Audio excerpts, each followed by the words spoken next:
So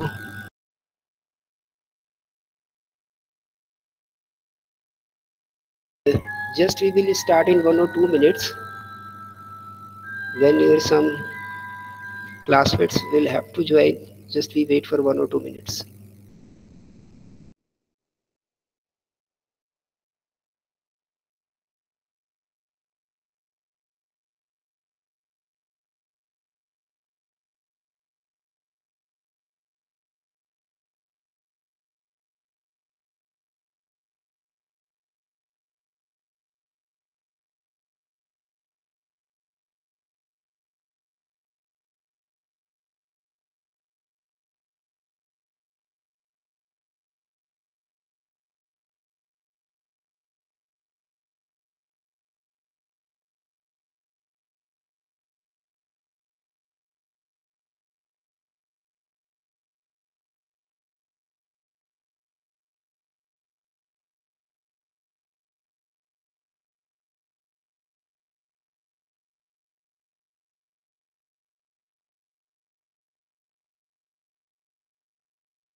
Yes, बच्चों आपकी जो क्लास की स्ट्रेंथ है ये बहुत ज़्यादा कम जा रही है, ठीक?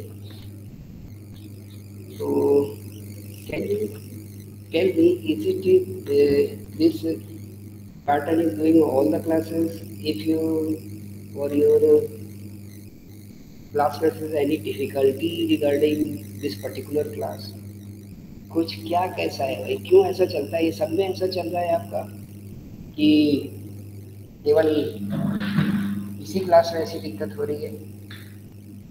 यस बेटा, थोड़ा कुछ तो शेयर करना पड़ेगा, because you and we are the class. आप और हम मिलके कोई क्लास है ना, कि मैं अकेले कोई क्लास हूँ ना आप कोई क्लास है। So if I have any problem, I have to share with you. Equally, if you have any problem, you have to share with me. Then the perfect environment of the studies may continue or may prolong. So please, if you बताइए बेटा।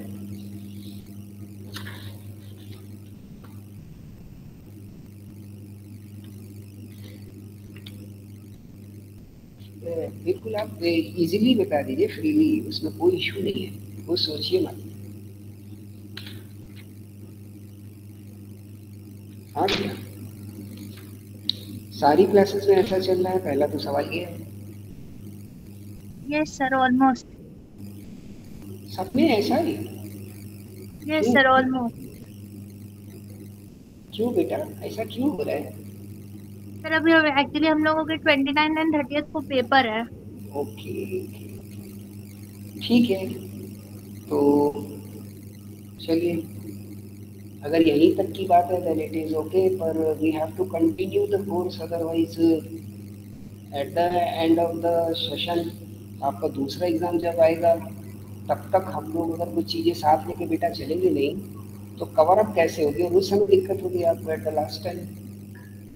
तो मैं ये तो मान सकता हूँ कि कुछ सब्जेक्ट में you are finding that you are quite capable to do, पर ये मेरी सोच है कि शायद it is going to be difficult in this tax or these type of subjects which are connected with some numericals with theory।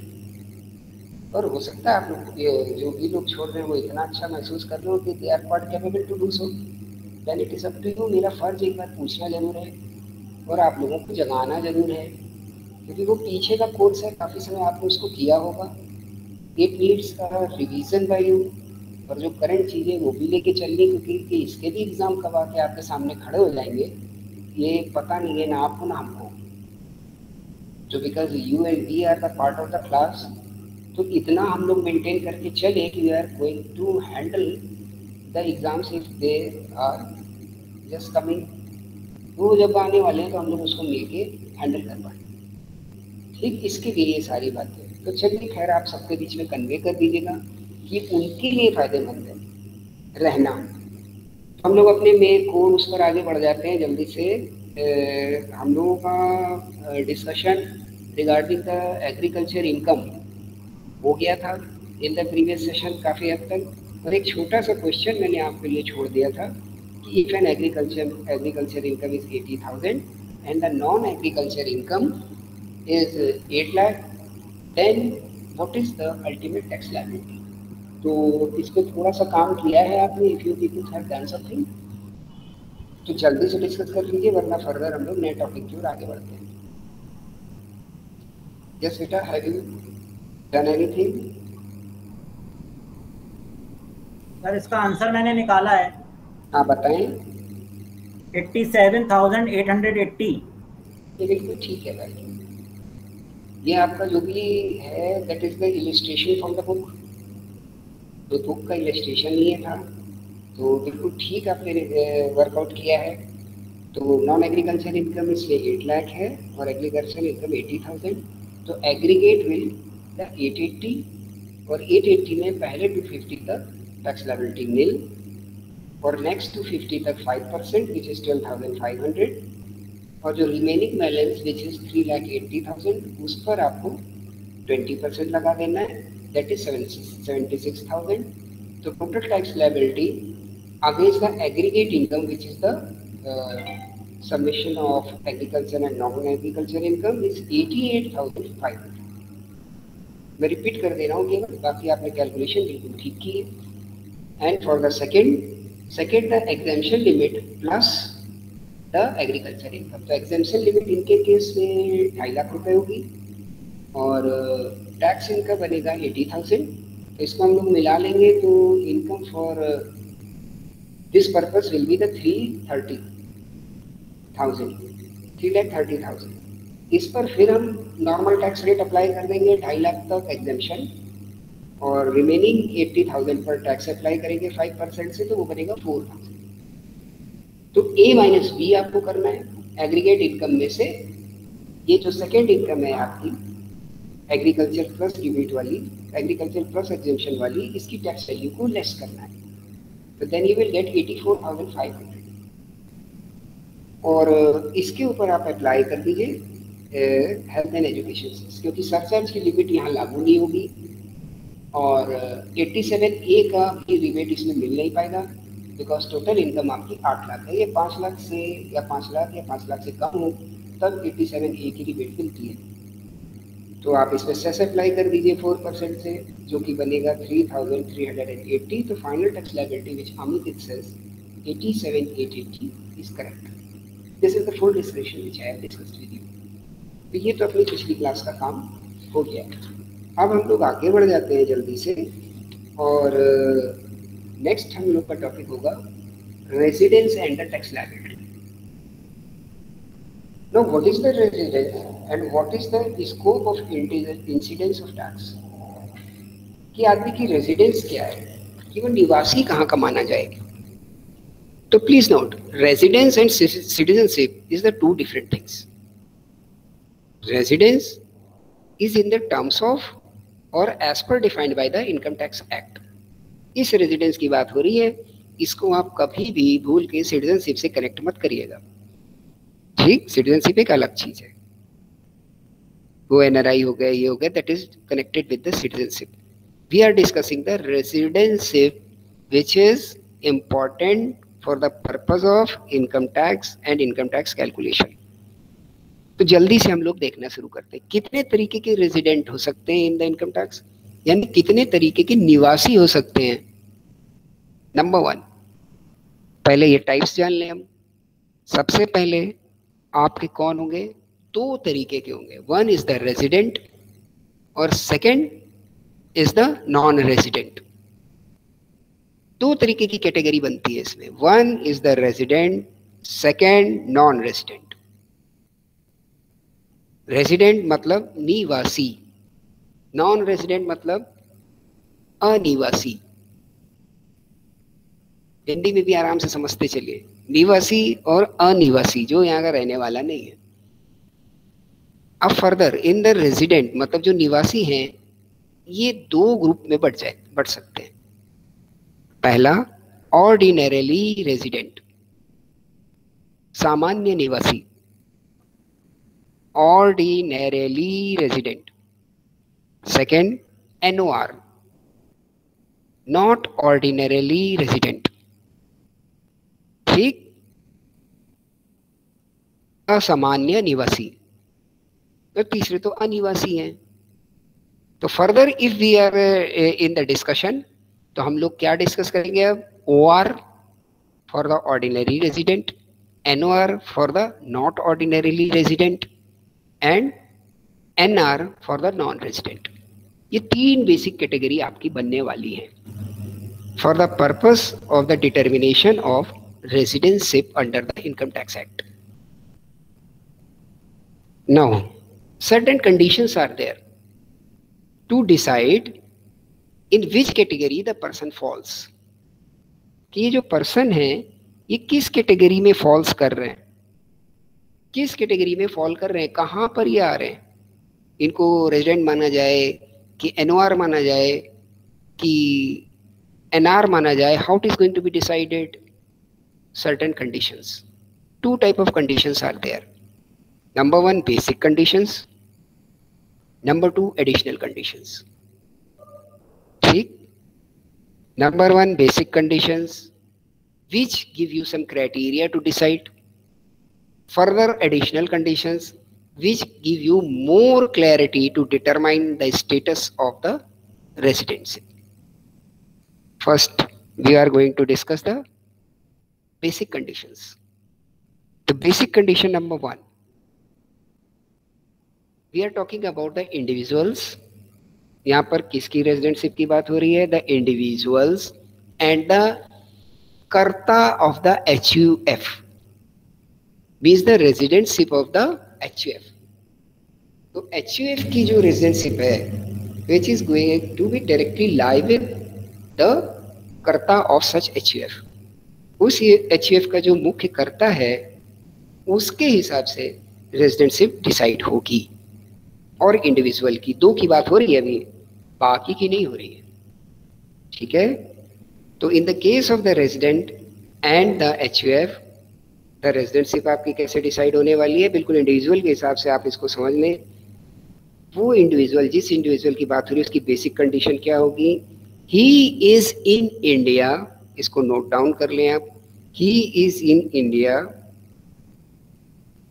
In the previous year for a period of 182 days or more. Such person, मतलब such persons whose residency we are going to determine, he is lived in India for the period of 182 days or more. उसने lived word भी नहीं इस्तेमाल किया, उसने बोला he is in India। अगर lived बोलेगा तो फिर रहना हो जाएगा। he is in India एक बड़ा स्पेक्ट्रम है, मतलब वो भारत की टेरिटोरी में था, इतने से मतलब है उसको, वेदर ही इज लिविंग और ट्रेवलिंग वॉट एवर। वरना लिव्ड को लोग पकड़ के अंडरलाइन करने लगेंगे कि अरे भाई मैं रहता कहाँ था, मैं तो यहाँ आया था, जा रहा था, मैं तो रास्ते में था। तो ही इज इन इंडिया, आप भारत में हैं, ये दिन काउंट होगा, ठीक। ही is in India for a period of 182 days और मोर, 182 दिन या उससे ज्यादा अगर भारत में वो व्यक्ति है। पहली शर्त तो ये है, क्लियर? Any doubt? इसमें नहीं होना चाहिए, बड़ी आसान बात है, बेसिक कंडीशन नहीं है। दूसरी बेसिक कंडीशन कौन सी है?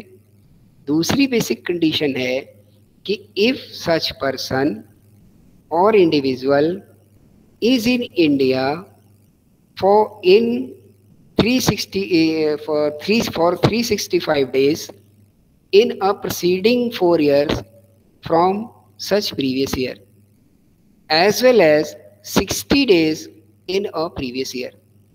ये जो प्रीवियस ईयर का कॉन्सेप्ट आपको समझ आया ना, कि जिसकी इनकम के ऊपर टैक्स लगना है, इस प्रीवियस ईयर में या तो वो व्यक्ति 182 दिन या उससे ज्यादा रहा हो, पहली शर्त।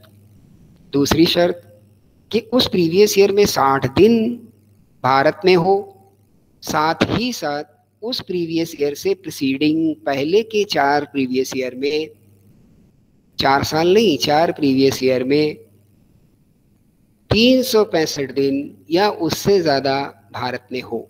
ये दो बेसिक शर्तें हैं, अच्छे से लिख लीजिए इनको। लिख लिया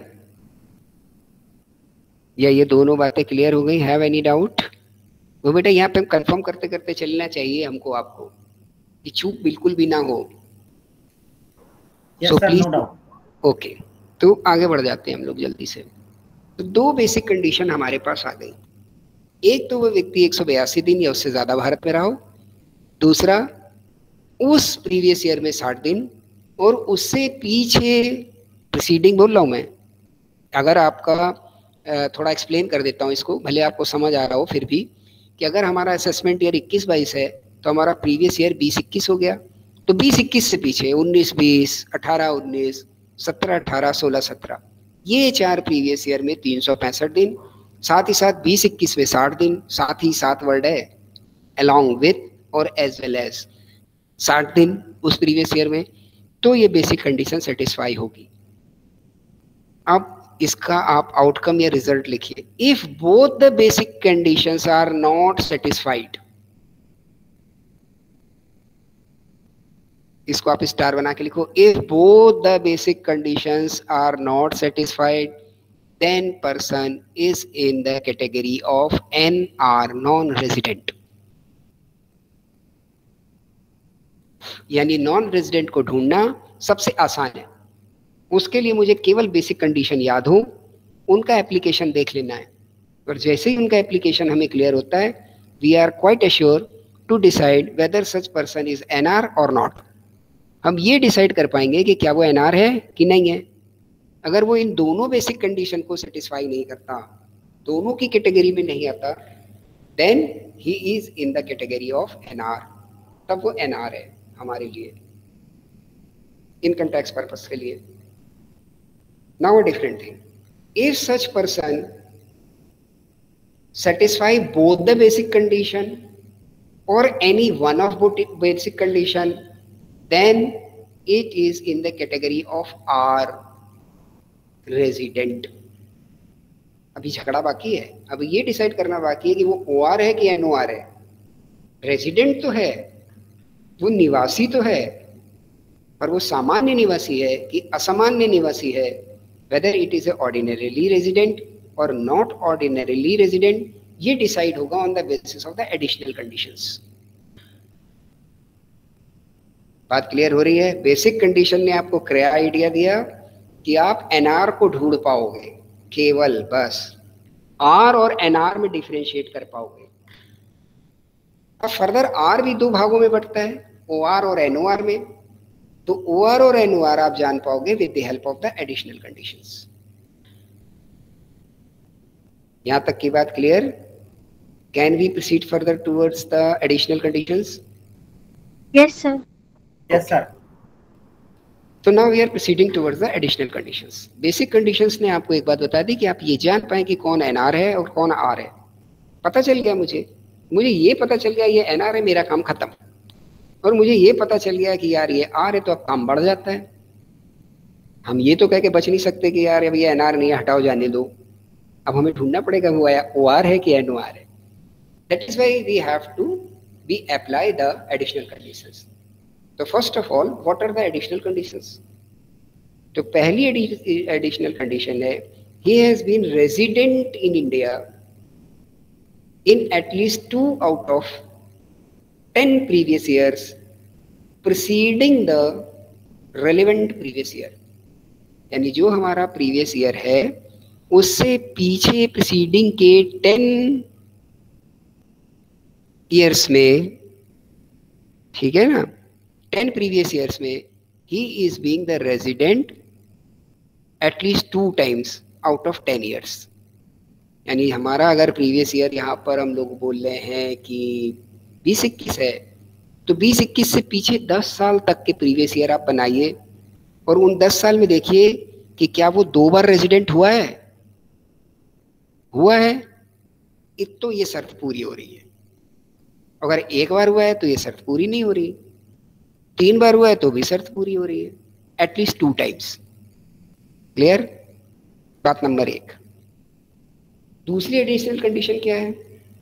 ही has been India for at least 730 days in all during the 7 previous year from the relevant previous year.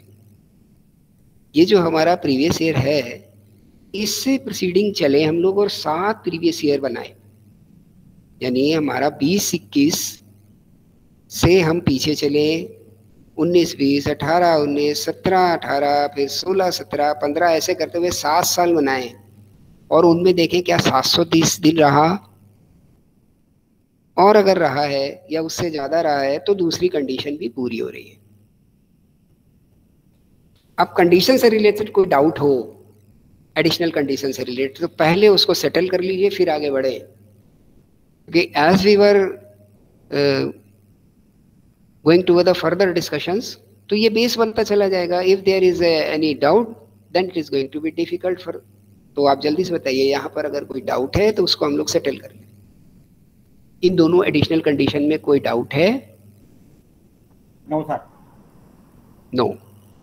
तो then tell me what is the need to be for the second condition, क्योंकि उसने भी उसमें बोला कि यार वो 2 बार resident बन जाए, और इसमें बोलता है कि 730 दिन रहा हो, तो 1 साल में तो 365 दिन होते हैं, तो 2 साल रहा है तो 730 दिन हो गए।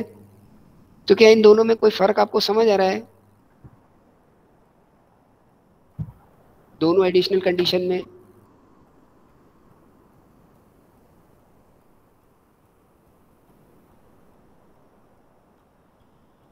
देखिए, क्लास को डिस्कशन के मोड से हम लोग हेल्दी बनाए रखेंगे, उससे क्या होगा कि you will able to see these lectures and the discussions.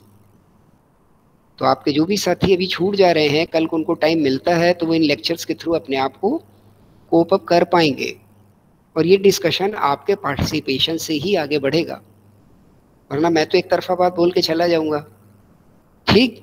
अब मेरा सवाल ये छोटा सा ये है कि ये जो 2 एडिशनल कंडीशन है इन पर आप एक निगाह डालिए। एक में बोलता है कि 10 में से 2 बार रेजिडेंट बन गया हो, एक में बोलता है कि 7 में से 7 साल में 730 दिन रहा हो। मुझे तो दोनों एक जैसी समझ आती हैं कि 2 साल में तो 365 दिन होते हैं, मल्टीप्लाई बाई 2 730 दिन हो गए, तो 2 साल रहा है इसमें भी, 2 साल रहा है उसमें भी, तो इनमें क्या फर्क है?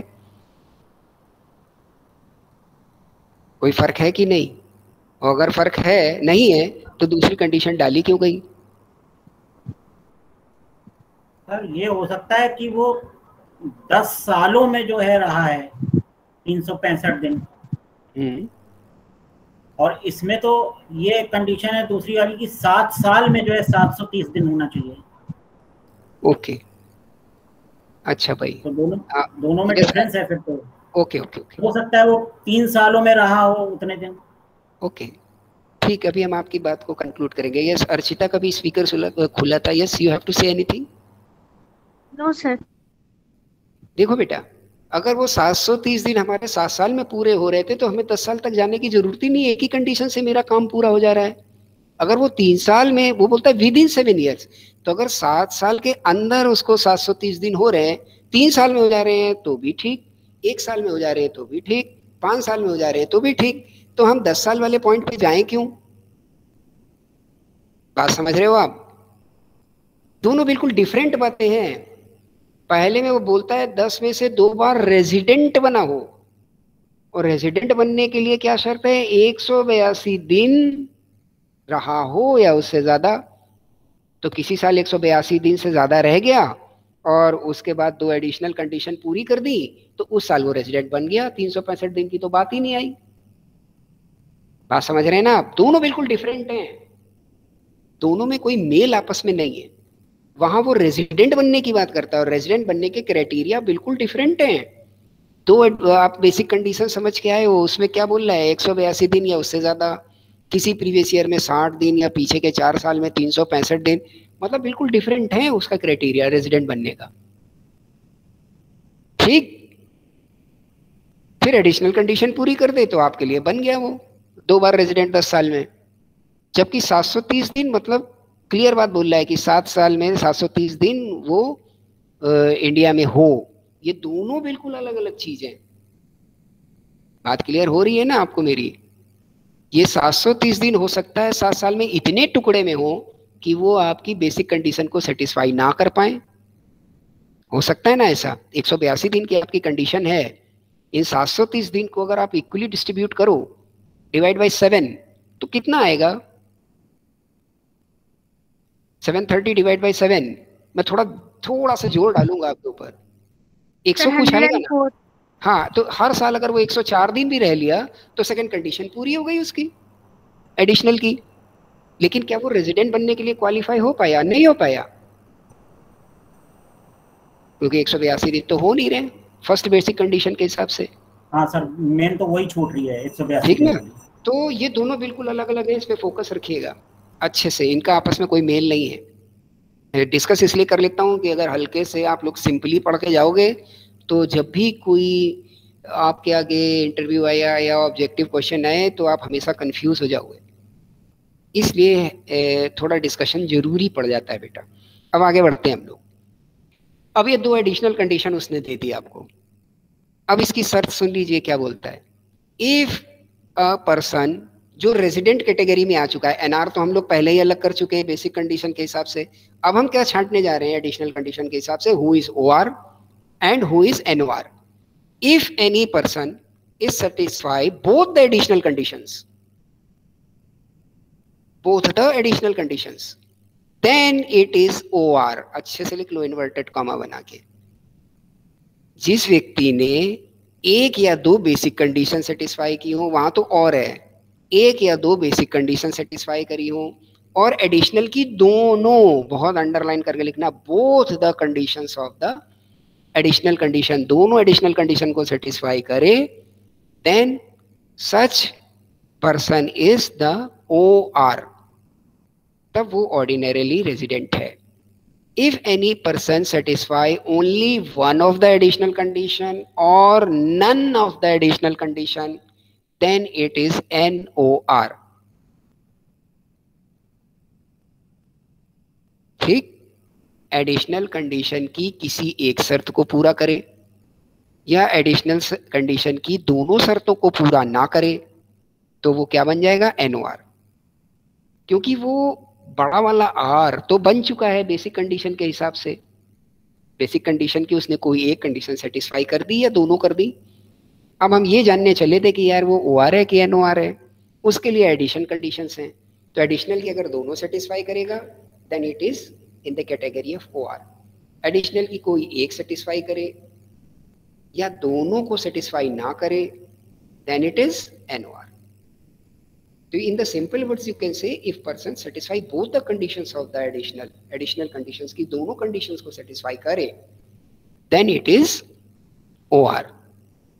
लेकिन OR तक या additional condition तक आपको आना तभी है जब आपकी basic condition में से कोई एक या कोई दोनों satisfy हो जाए, तभी आपको additional पे आना है, वरना आपका काम तो वही हो जाएगा। अगर उसने basic condition में किसी को satisfy नहीं किया then it is NR। तो now take your time with the conditions जो ये आपके साथ डिस्कस हुई, और इस पर कोई भी डाउट आ रहा है तो उसको पूछ लें हम, फिर इसकी और आगे थोड़ा थोड़ा बढ़ते हैं। प्लीज रिवाइज द सेशन, अगर आपने नोट डाउन किया है तो उसको देख लीजिए। Have you any query?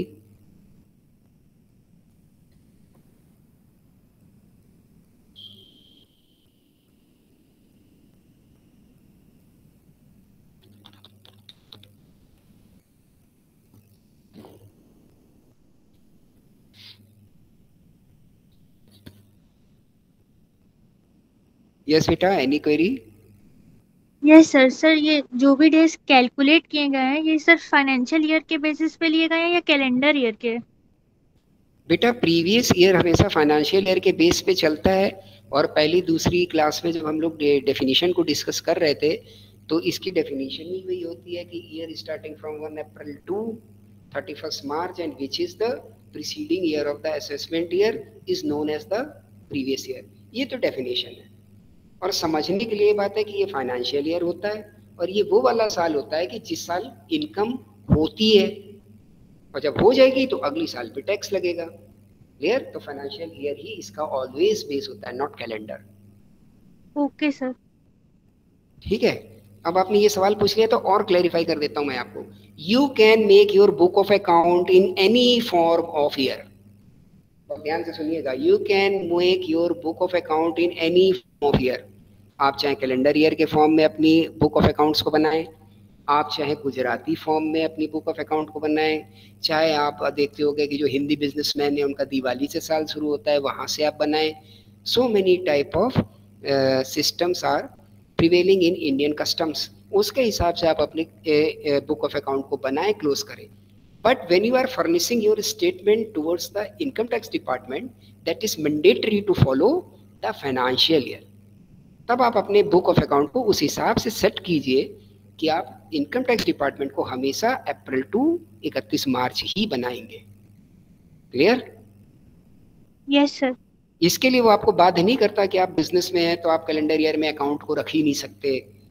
आप किसी भी मोड में रखिए, ये आपको फ्री है. पर जब आप इनकम टैक्स का रिटर्न भरने आए या मेरे सामने आए, इनकम टैक्स डिपार्टमेंट बोलता है तो एक यूनिफॉर्मिटी होनी चाहिए. आप वो डेटा लेके आइए जो प्रीवियस ईयर के अकॉर्डिंग हो, मतलब फाइनेंशियल ईयर के हिसाब से एडजस्टेड हो. चलिए, तो इससे रिलेटेड भी आपका डाउट सेटल हो गया. अब बात करते हैं हम लोग, आपको इस पे कोई डाउट नहीं है ना, आप ये बेसिक और एडिशनल कंडीशंस पर? No sir. ओके. तो अब ये जो बेटा इसमें दिन लिखे हैं, how this days are to be calculated, ये दिन कैसे जोड़े जाएंगे? तो आपको एक लाइन पकड़ लेनी है जिसका मैंने हिंट भी किया था, ही इज इन इंडिया. बस वो भारत में आया, किसी हवाई जहाज से उतरा, कहीं नहीं गया, हवाई जहाज के अड्डे पे उसको अगले दिन दूसरा प्लेन मिलना था, एक दिन उसने वहाँ स्टे किया और उड़ गया दूसरे देश के लिए, तो भी एक दिन उसका इंडिया में मान लिया जाएगा. ही इज इन इंडिया. क्लियर? आप इंडिया से डिपार्ट हो रहे हैं, बाहर जा रहे हैं, तो जिस दिन आप जा रहे हैं बाहर वो दिन भी काउंट हो जाएगा, because you are in India. जिस दिन आपने इंडिया में लैंड किया वो दिन भी काउंट हो जाएगा, because you are in India. Indian territory पे आप उतर जाइए, बस यू आर इन इंडिया. हाँ, आपकी फ्लाइट ऊपर ऊपर निकल जा रही है, आप समुद्र में किनारे किनारे निकल गए, तो you are not in India. आप इंडियन टेरिटरी पे आ जाइए, उतर जाइए, यूज कर लीजिए उसको.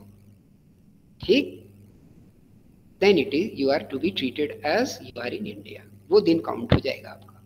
यू कांट क्लेम कि मैं तो यार रुका था 1-2 दिन, वो चला गया, मैं तो आपके अंदर आया ही नहीं, किसी शहर में गया ही नहीं, मैं तो हवाई अड्डे से ही निकल गया. ठीक? तो ये सारे आपके दिन विद इन इंडिया हैं. Oh okay. फर्दर अब आपके लिए इसमें एक डिस्कशन बच रहा है जो ये कंडीशन से कनेक्टेड है, उसको हम लोग कर लेते हैं, फिर आगे बढ़ेंगे. तो जो बेसिक कंडीशंस में आपकी सेकंड कंडीशन है, पहली तो क्वाइट क्लियर है कि 182 दिन या उससे ज़्यादा. ये जो दूसरी कंडीशन है, in the relevant previous year 60 days and preceding 4 years from the relevant previous year 365 days, इसमें कुछ एग्जेम्पशन है. आसान भाषा में, अपनी भाषा में लिखिएगा एकदम जो आपको समझ आए, फिर आप अपने कोर्स से या स्टडी मटेरियल से उसको डिस्कस कर सकते हैं. जस्ट 1 minute, 1-2 घूंट पानी पी लूँ मैं, थोड़ा खराश आ रही है गले में. जस्ट 1 minute बेटा.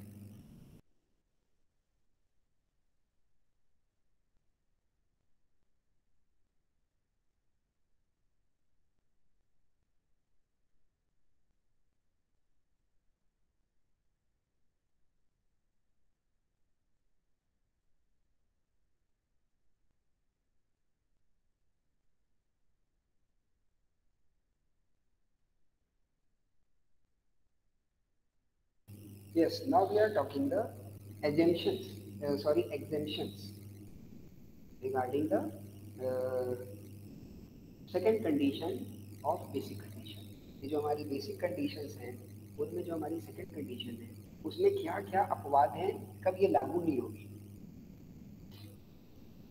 तो फटाफट से आप नोट डाउन कर लीजिए. When an individual, कि ये जो इंडिविजुअल है, is a citizen of India, ऐसे लिखिएगा, is the citizen of India and he leaves India in any previous year.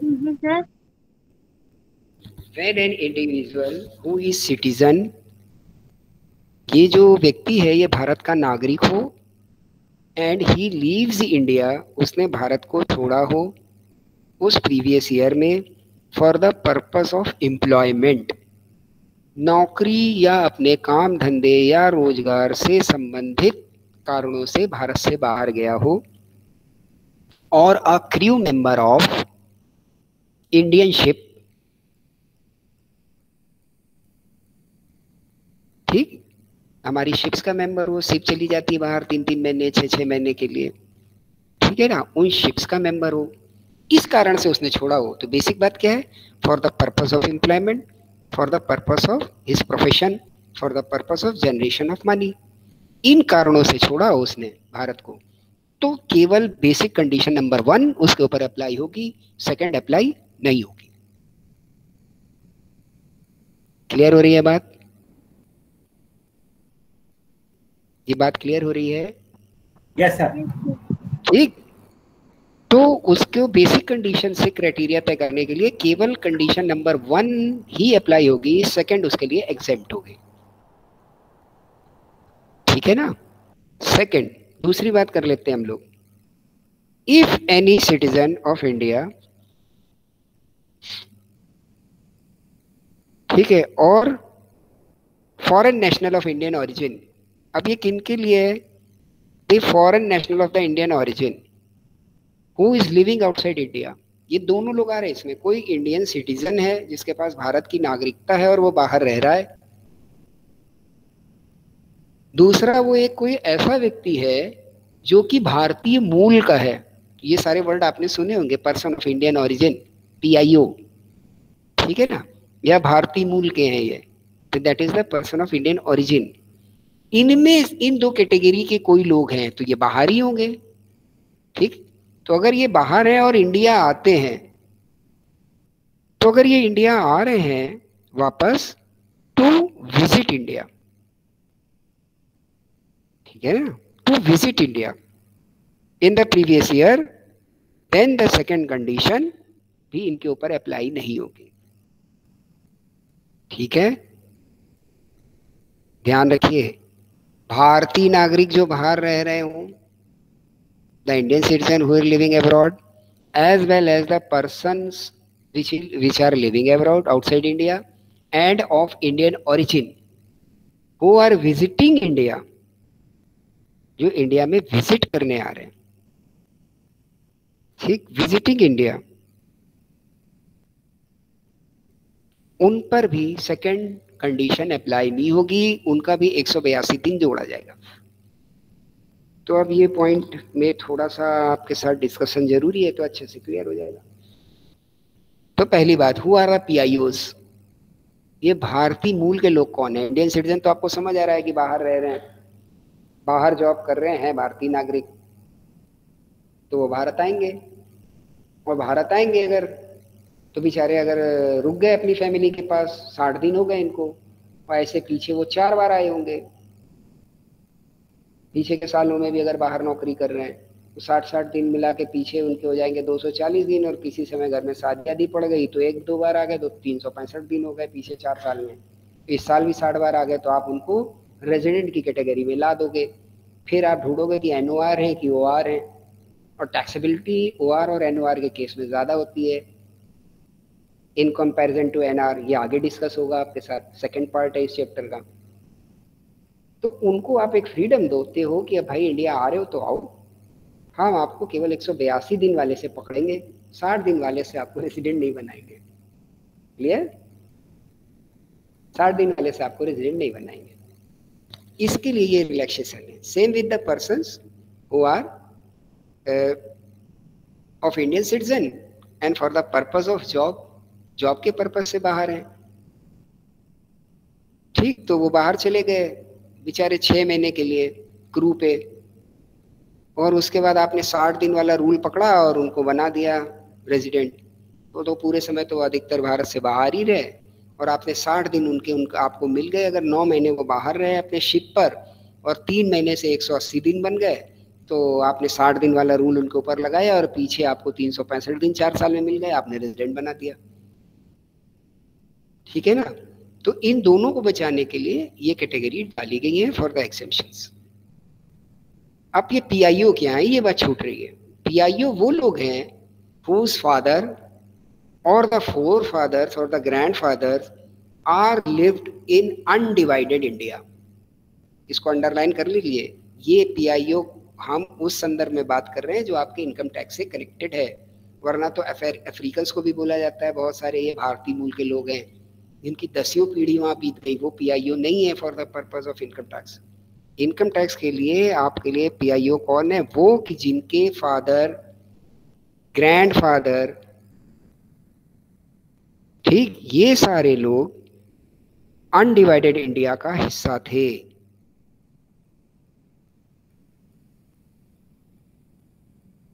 ठीक,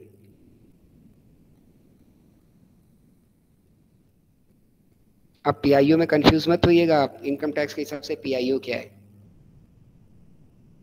जैसे अब हमारा जो अभी पाकिस्तान बन गया, बांग्लादेश बन गया, ऐसे कई सारी कंट्रीज बन गई ना अपनी, तो यहाँ जो लोग रह रहे हैं ये पीआईओ है हमारे पर्पस से, क्योंकि इनके फादर फोर फादर तो अनडिवाइडेड इंडिया का हिस्सा थे। बर्मा बन गया, बर्मा के, तो ये पीआईओस हैं। गेटिंग, ये पीआईओस हैं। अगर ये इंडिया आते हैं for the purpose of visit, and ये विजिट आपकी किसी भी पर्पस से हो सकती है, may be of employment, may be of to meet the relatives, may be to any other reasons, may be the tourist reason, तो उनके ऊपर हम केवल 182 दिन वाला अप्लाई करेंगे, 60 दिन वाला अप्लाई नहीं करेंगे। This is the exceptions. तो बेटा I think regarding the residentship कैसे कैसे बनती है, कैसे कैसे होती है, इससे रिलेटेड काफ़ी बात या ऑलमोस्ट लगभग सारी बात आपके साथ डिस्कस हो गई है। तो please go the discussions we have made, और इस पर अब भी कोई क्वेरी निकलती है तो उसको जल्दी से आप हमसे पूछ लें अभी, फिर हम थोड़ा सा आगे और बढ़ते हैं, थोड़ा सा आगे और बढ़ेंगे, बस ज़्यादा नहीं। Whether there is any query, कोई क्वेरी है बच्चों? No, okay. तो अब आपको बेसिक कंडीशन समझ आ गई, एडिशनल कंडीशन समझ आ गई, इनका एप्लीकेशन समझ आ गया या डिस्कस हो चुका, साथ ही साथ बेसिक कंडीशन नंबर 2 में एग्जेम्पशन क्या क्या है ये भी समझ आ गया, दिन कैसे जोड़े जाएंगे ये भी समझ आ गया। अब हम लोग जल्दी से देखते हैं इन द केस ऑफ, ये तो हम लोगों ने कौन से पॉइंट डिस्कस किए थे, in the case of the individuals and in the case of the HUR. Now अब आपके लिए जल्दी से, बहुत सारे पर्सन बच रहे हैं ना, सारे पर्सन टैक्स देते हैं, और आप तो पढ़ चुके हैं कि 6 तरीके के पर्सन होते हैं, एओपी है, बीओआई है, कंपनी है, फलाने हैं, ढिमके हैं, ढेर सारे। तो इनको कैसे ट्रीट करना है यार, इनको आर बनाए कि एनओआर बनाए, एनआर बनाए, और कंपनी तो सबसे बड़ा इशू है, बहुत अच्छा टैक्स कलेक्शन होता है। तो कंपनीज के केस में आप समझ लीजिए, कंपनी सिर्फ 2 तरीके से बन होगी, या तो वो आर होगी या वो एनआर होगी, वो एनओआर कभी नहीं होगी। ठीक, whether the company is resident और whether the company is non resident, वो एनओआर नहीं होगी कभी। ये आप अच्छे से लिख लीजिए। Now which company falls under the resident, इसको हम लोग डिस्कस कर लेते हैं जल्दी से। एन इंडियन कंपनी, सबसे पहला point, a company which is an Indian company. And what is an Indian company? Indian company is such company which is registered under the Indian company law. बस Indian company, इतनी सी बात है केवल। जो भारतीय company, और भारतीय कंपनी कौन है, जो हमारे यहाँ कंपनी एक्ट में रजिस्टर्ड है वही भारतीय कंपनी है, तो उसको रेजिडेंट मानेंगे ऑलवेज। सेकेंड, वो कंपनी भी इंडियन कंपनी मानी जाएगी कि जिसका place of effective management, PEM, ये अंडरलाइन करके आप लिख लीजिए, कंट्रोल और बिजनेस और इस तरीके के वर्ड आपको नहीं यूज करने हैं, उसमें वर्ड क्या है, place of effective management in that year, कि जिस साल के प्रीवियस ईयर की बात हो रही है, इज इन इंडिया। यानी सारे बड़े बड़े डिसीजंस जो लिए जा रहे हैं वो कहां से लिए जा रहे हैं, इंडिया से। Place of effective management is in India. If it is in India then such companies will be treated as the resident company. Clear? Company के लिए रेजिडेंटशिप दो तरीके से डिसाइड होगी, एक तो वो भारतीय कंपनी हो तो है, उसमें कुछ सोचना ही नहीं है। दूसरा, अगर भारतीय कंपनी नहीं है, अब तो बात यही आ रही है ना, तो उसका place of effective management India में होना चाहिए उस साल, जिस साल के प्रीवियस ईयर पर आप रेजिडेंटशिप डिसाइड करने जा रहे हो, तो भी वो इंडियन कंपनी मानी जाएगी। और ये प्लेस ऑफ इफेक्टिव मैनेजमेंट को फर्दर हम लोग डिफाइन कैसे कर सकते हैं? Where the key management persons are और द की मैनेजमेंट और commercial decisions are to be taken, जहां से ये डिसीजंस लिए जा रहे हैं for the whole business.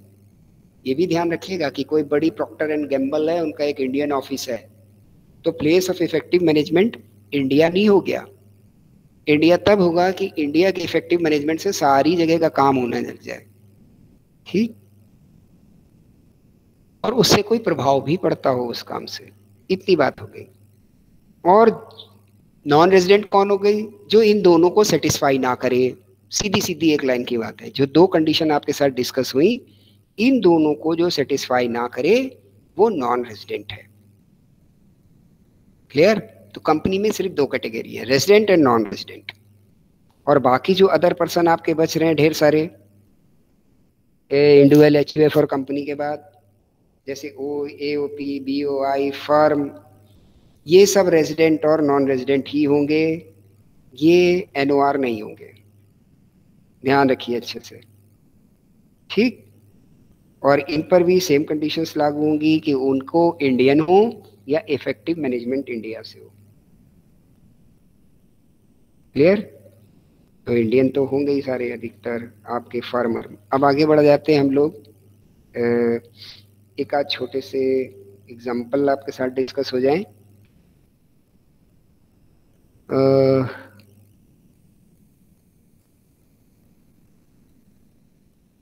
A German individual having remained in India for 15 years left for January in the May 17 and came back to India on the 1st March 20. अब इसका आप स्टेटस बताइए कि whether it is R, NOR or NR. Take your time. A German individual मतलब citizenship उसकी German है, having remain in India for 15 years, 15 साल से भारत में था और जर्मनी चला गया मई 17 को और वापस इंडिया आ गया 1 मार्च 2020 को।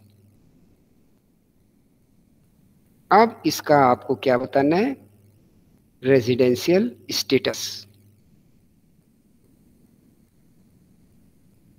प्रीवियस ईयर इसका कौन सा बनेगा बेटा? 1920, क्योंकि 1 मार्च को वापस आ रहा है, तो 1 मार्च को वापस आ रहा है तो 1 अप्रैल से 31 मार्च तक का पीरियड है। अब आप मुझे बताइए इसे क्या माने हम?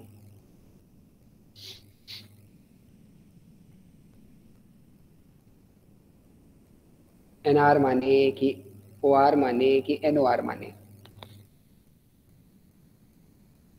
प्लीज ट्राई, कोशिश जरूर करिए।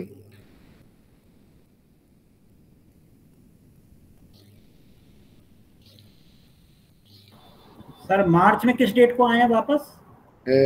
मई में आया है, मार्च में 1 मार्च को आया है, 1 मार्च 20।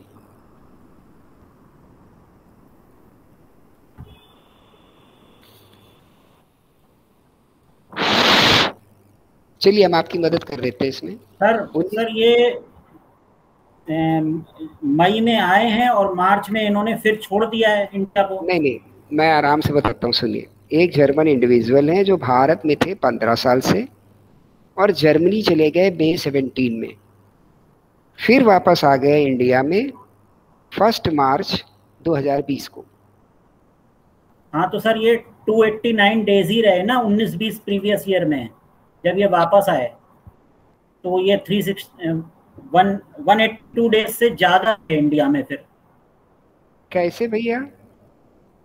सर मई 17 में ये वापस आ गए ना, ही लेफ्ट फॉर मई जर्मनी। 17 को इन्होंने छोड़ दिया। यस। ओहो, गलत हो गया, मेरा कैलकुलेशन गलत हो गया, बीच का मैंने सारा ले लिया, गलत हो गया। ठीक।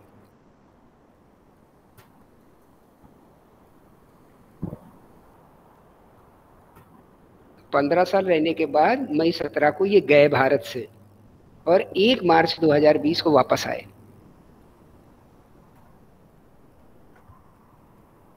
सर ये नॉन रेजिडेंट ही होंगे? यस, क्योंकि जो है 77 ही दिन तो रहे। 1 मार्च को वापस आ रहे हैं तो केवल मार्च का तो पीरियड लेना है, दैट इज 31 डेज ओनली। हाँ, इंक्लूसिव होता है वो, 1 मार्च को भी जोड़ेंगे ना तो 31 दिन उधर के हो गए और इधर के अप्रैल, और इधर अप्रैल कहाँ है बेटा, कुछ भी नहीं है, क्योंकि वो तो 17 को चला ही गया था 2017 में। तो आपको 19-20 में तो प्रीवियस ईयर, आपका तो प्रीवियस ईयर 1 अप्रैल 19 से शुरू होगा ना, एक साल की बात। 2017 को छोड़ चुका है और पीछे छोड़ चुका है, और पीछे छोड़ चुका है। तो आपको इस प्रीवियस ईयर में केवल 31 डेज मिल रहे हैं। अगर 31 डेज मिल रहे हैं तो 182 भी अप्लाई नहीं होगा, और 31 डेज मिल रहे हैं तो 60 दिन भी उस प्रीवियस ईयर में नहीं हो रहे, तो हमें जरूरत ही नहीं है कि बाकी 4 साल को हम देखें। नॉन रेजिडेंट प्रीवियस, तो ये फुल्ली एनआर का केस है। Yes Archita, have you got it? Yes sir. Okay, तो फर्दर आपके पास अगर कोई क्वेश्चन हो आज के डिस्कशन से तो उसको पूछ लीजिए, because now it is time to close the session. और मैंने एक ग्रुप बनाने की बात बोली थी, बार बार उसको मैसेज नहीं कर रहा हूँ, इसीता को बोल के मैं ग्रुप एक बना देता हूँ, उसमें 1-2 क्वेश्चन और डाल दूंगा, तो उसको ट्राई करिएगा फिर आप लोग इससे रिलेटेड। उनको हम कल के सेशन में डिस्कस कर लेंगे और फर्दर इस पर जो आगे बढ़ने की जरूरत है उस पर आगे बढ़ जाएंगे। क्लियर? सर एक्चुअली इशिता बना चुकी है एक ग्रुप। हाँ, उसको मुझे इनविटेशन उसने भेजा, लेकिन एक्चुअली उसका नंबर कुछ सेव नहीं था, तो वो मैं आज देख लेता हूँ और उसको भेजता हूँ। ठीक, ओके बेटा। Have you any query? No sir. No, okay then thank you very much, have a nice meeting with you, have a nice day. Thank you sir. Thank you बच्चों।